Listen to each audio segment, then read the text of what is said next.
جودی سلاو جبوز دو خازم زیادتر لسر راستیا وی بویری ناس بکم هنلوی درینه لگل مالباتا ولیدن چه دبیجن یا راستی بویر بچرنگیا کنگی تکلی پیرا قط بویا کنگی چویا راستیا بویر بچرنگیا بله هبون دم طاوح متما شبانه خوش باش خو من هالجندي سيحانه يكو جريداي باجار تربسبيه افوير تيكوتن رجائني دسبيكر تشيبو تشاري مهب طيبت خبر جبو مالبات هاتاين كو كسي بنافي وليد ملا موسى نخو يابو بشتي سيرو جانج واندابوناوي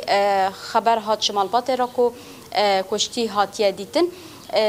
گلک چیروک درکتن براستی هم جالی خلکی و هم لسر مال پرنج واکی گلک بویر درکتن کس هن کس گوتن کو جالی هزین اولکاریان شامی و هات نکشتن هن کس گوالی جیران خو و هاتیا کشتن ل نهاش خو برای وی جمنا از هین چیروکاوی بهتر جوی بپرسم خود خوازه وجی بجم ولید خودی 4000 کام بو 4000 کیلوی هبون جخوا جوی گوندی بو گوندی سی حیا بچوک بو مروفت کاره بیچه دو جخوا ساعت 11 دا جنازه وی گهشتا گند و ساعت 11 و نیوان ده هم جالی مالباطی و جالی گندیان و جالی کسین کوی ناسکن هاتا و شارتن از خوازم جبرای وی بشیر ملا موسی بپرسن بهتر او جمره قال بویری بکب چه آوایی چی بو حموده تین وی جمره بیچه کرم کبر دسپیکی سری و صابر رحمه خود لی بخالو وید صابر خود جورازی سرچابهاتن اهلا و سهلا از خوازم هات جمره قال بویری بکی دسپیکی چاوا بو يعني وتشاو زنبو وندايا بشتي وندابوني خبر وفاتي هات جمر قال بك شدة تنوي هنا أزل سيحابهم وبرايم الويدريا تلفون جمرها ساعات بينجس به قلت مو برايته جدوفا نخيايا يعني تقريبا 12 ساعة قلنا نخيايا برايته الشامبو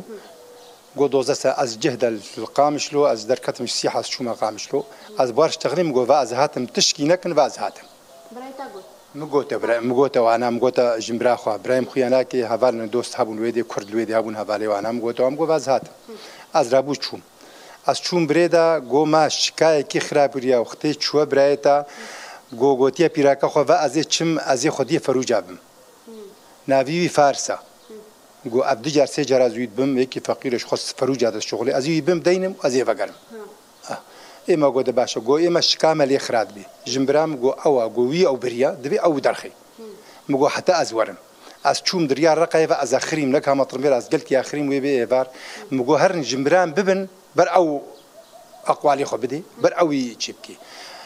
چون قدنا مغفري جو شيء نابي دبي أقوال زلام بي بشترا جونا وي بيرك شيء بي بيرك برن وأقوالينا چون أوانين جمالي برنا دانينا مغفري أو قرتن أسشوم أزجهم يريد الساعة 11 شبيه 12 شبيه أسشوم جمعنا مجوكا تشي بوا برايمنا قول برايته مجو مضبط بيراكا وينا مضبط بيدانيا أو كاري خد كن تشي بوا حتى أنها قلت تشتكياناك أم نزان تشتكى رجاد الدوا أم ديس أسشوم جمعا قلت تشتكتنيا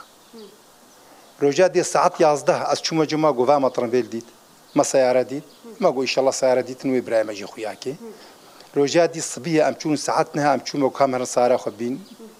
أمشون السيارة جو صار الكوج والعذراء أمشون جم سيارة ما سيارة ديت سيارة وقتهم سيارة ديت مقولة برايم نساها سيارة قال لك يخون تذهبوا واجامش كان دبوا حكومتي جامش كان دبوا جوش بو ما مذكرية بشتي خوينا يمديد برندانينا كجنازة جو تشك خويناكي أم هاتنا مالي كام تشبكن ديسا من المخفى قرار موجود في برايم دركبي والله مديرية منطقي ومستنفر وتمام الصرف اللي تقارن تشتكوا يعني كريهي أمرابو متشكن أمانة ساكني بو روجادي ساعات حفت مرشتغلين جوفا أطراف كريا شو أطراف كريا ببرايوا ميشن برايوا إنن ببرايوا أبيتو شولكي أو كسي كوبيرا شوال كوبيرا شو نفسها وينا كداريا نبي فارس العوادة جم محافظة حسكية فارس عوادة نبيج محافظة حسكية أم تشون وجو كامي أسشوم نشت نزارم جونا تشينا بتوري أو تشون حتى ساعات يكي شبي أزبار شغل اتصال هاتفي وأنا شغال زوانا جوفا معني مستشفى سد جام في المؤسسات دايني مستشفى مؤسسات صبا ورا عم إجراتي خاطر. بريتا چه كارت كر چه إشي في كسي مثلا بي آليكاريك بيرات كر يعني چه تجمع هيكركو مثلا إيرو بريتا گروی برایم تو جمنانیاوین کثیر نبو و اوجی جمناتای کثیر نبو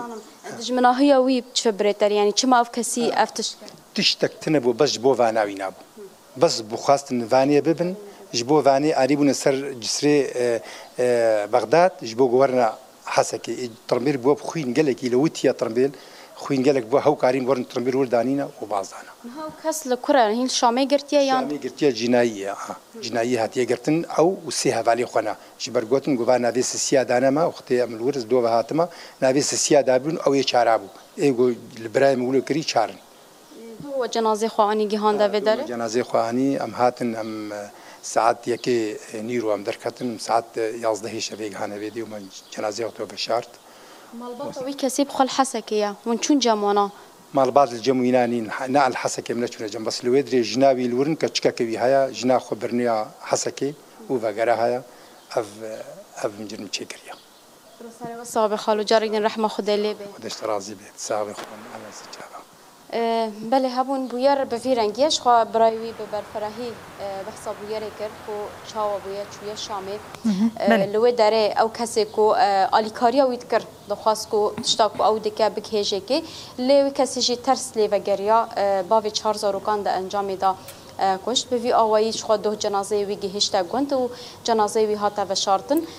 بویرین به وی آواییشی چید بنش خوا او کسی نها جی کو اف بویر پیک آنیه جی نها لجمع حکومتا شامية وجوهز نها قرتي مايا. بله. قلق سپاس نوچه گانا موجودی علی الجندي سحابجو که ولاتي کو هاتي کشتن ولید قلق سپاس کو تهرگولین بویری لگل مالباتج تماشاوان رباوای کی گشتی و بزلالی راگهان ساعتا خوش به.